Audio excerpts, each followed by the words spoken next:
making a video now. Cool, so here's me. Here's the guitar. Right hand wise, we want our thumb. I started initially just having you like lay your entire thumb on there and then bring our fingers up. These guys will always be on adjacent strings. We don't tend to play like there or whatever.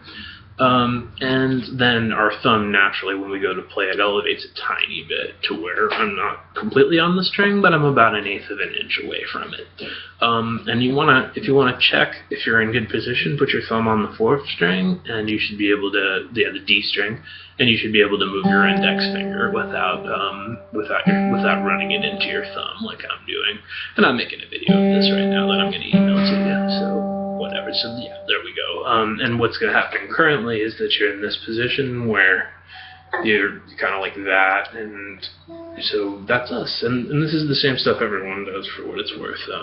So cool. So, before we try to do anything more complicated, just try to roll through your fingers and completely de-emphasizing rhythm. I mean, at home later. And so just like you're just making a grocery list that goes, I hit my thumb, I hit my 1st finger, I hit my taking however long it takes without switching back to the other position, just super consciously focused. And so there's the first thing. Please stop in your practice and just do boring, no rhythm, getting used to using your hand in that position. This is not the fun part. Then let's try to do the opposite. Instead of going thumb through ring, you just go do the opposite. Try going this one, this one, that one. The goal being economy of motion, staying in this position, not reverting back to the old position subconsciously when you start playing. And you can see your hand. You just have to kind of peek over at it if you wanted to, theoretically. So right now what we're doing is just like building the muscle memory for you to be able to actually play a more complicated picking pattern, because we've just totally said switch everything you've been doing. So that's why we just started with like something that's just getting used to using each finger. So then the actual thing we were doing during the lesson, and I designed this to force the issue with the thumb index juxtaposition thing, is we're going to be playing alternate bass. That's what we're working on, meaning we're going low, high. Cool. And there's a lot of guitar chords that have that in there, that if we don't consciously hear it, it tends to be right on the downbeat. 1, 2, 3, 4, at whatever tempo we're playing. Cool. So our first bass note, beat 1, we're just hitting the bass string, the 6th string.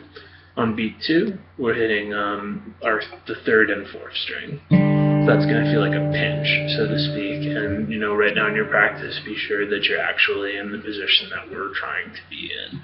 Right now in your practice at home, don't worry about rhythm yet. Just make it a list of 2 things you're doing, really consciously focused on your technique, and that, just take however long it takes. We're in that I'm going over the dance step stage before you start playing. It's totally not fun, but it's where you actually start to improve. So there's the first half, and what I don't want you to do now is to turn that into a song that loops there, because that's actually using a completely different part of our brain than the one that forms long-term memories. So we're going for one good and then just stop, reset, do it again until that becomes easy. So then let's start at the next half of what we're doing. The second beat, so we just went 1, 2, beats 3 and 4. We're going to hit the bass string, then the 2nd string, the B string, which is going to be your middle finger, and that's going to be on the upbeat 1.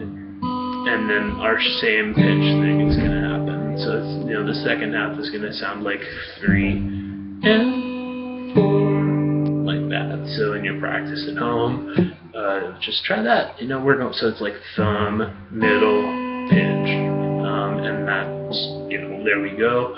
So there we've got a high note in between them. Be sure that your wrist is not in this position, which is super uncomfortable, but still just straight, relaxed. The whole key is having your thumb not switch back to this position once you start playing. Otherwise, you're kind of just reinforcing how not to do it. So now just go through the whole thing like it's a grocery list. Don't worry about rhythm yet. Just go, I'm going to do this, then I'm going to do this. Then I'm going to do this, and I'm going to do this, and I'm going to do this. And go over it, and stop until, and really try to be consciously focused on what you're doing. This is how we actually improve versus like over 16 months of trying to think about playing that way subconsciously, getting better in a half hour or something.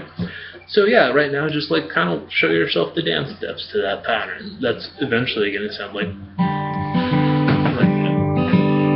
Cool. So there you go. Now we're at like 5:20 in your video, and the key thing will just be to keep your thumb in that same position, even if it feels kind of counterintuitive. And that's going to sound like.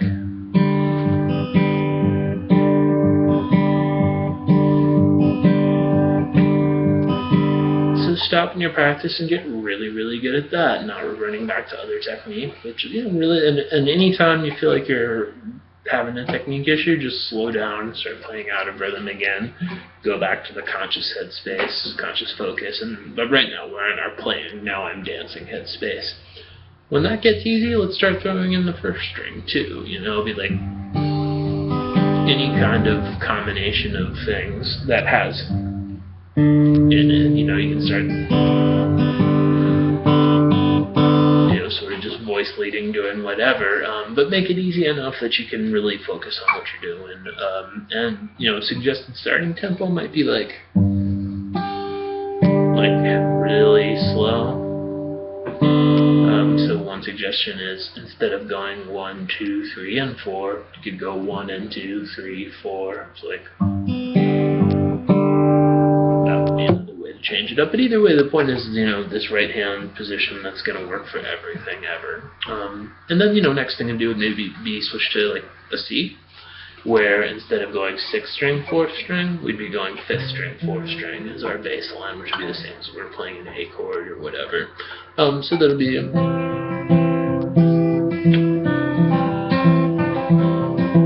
yeah, try it with C, and then if you want to go nuts, try it with D, where when we're playing, well, let's not talk about D actually, because it's such an exception to the rule. Almost all of our other chords are either 5 or 6 strings.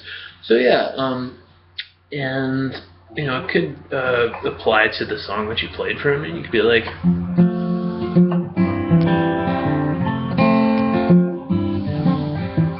anyway, the chord, I'm using bar chords right now, so that we're using all the strings. So like.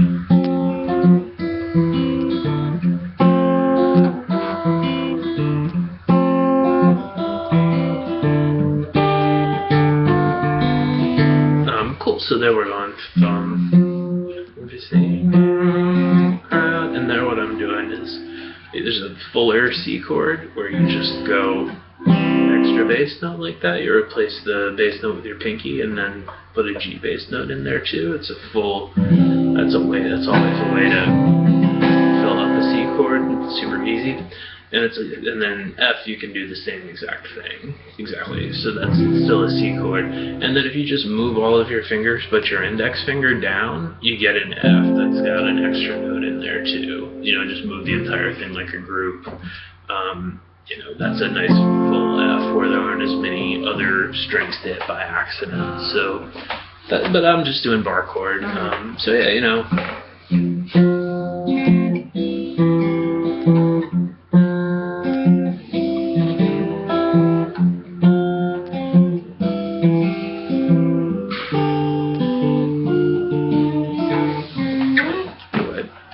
that is how to finger pick.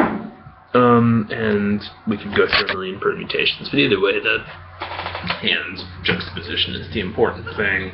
Just really quick reminder again that we're not putting our fingers right back on the strings, which will deaden them. We want nice legato sounding notes, so we're using them like little teeny picks. So it's a really fine line between, oops, I hit the string and I moved too far when I picked. So we're just hovering right there. And this is why we started with a really simple, just I am getting used to using my hand in this position without worrying about playing any rhythm or song in particular. So that's how you finger pick, whatever you're playing positionally, and what everybody does intuitively is gets into this position where you can see your fingers. So we're going thumb down the string, fingers curled, more economical motion, not coming right back to the string so that you mute them.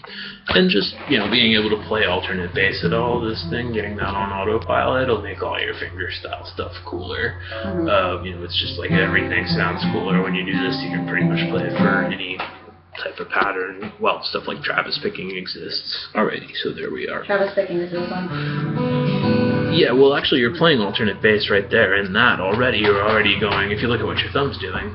Oh, because yeah. Yeah, it's totally, so you've already done it in that context. Yeah, so, that one, cool. I think that might be the only one I've done. Okay, cool. So that's identical to the pattern we were just doing, actually. So that might be a good one to just slow way down and go to the other hand position we're talking about and try to play it there. But,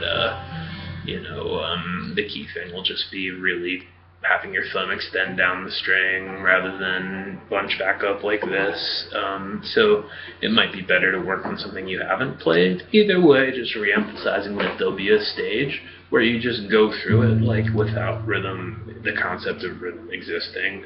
Because our goal is to actually be able to switch to this without just reverting back to that over and over again. So cool, yeah, that's the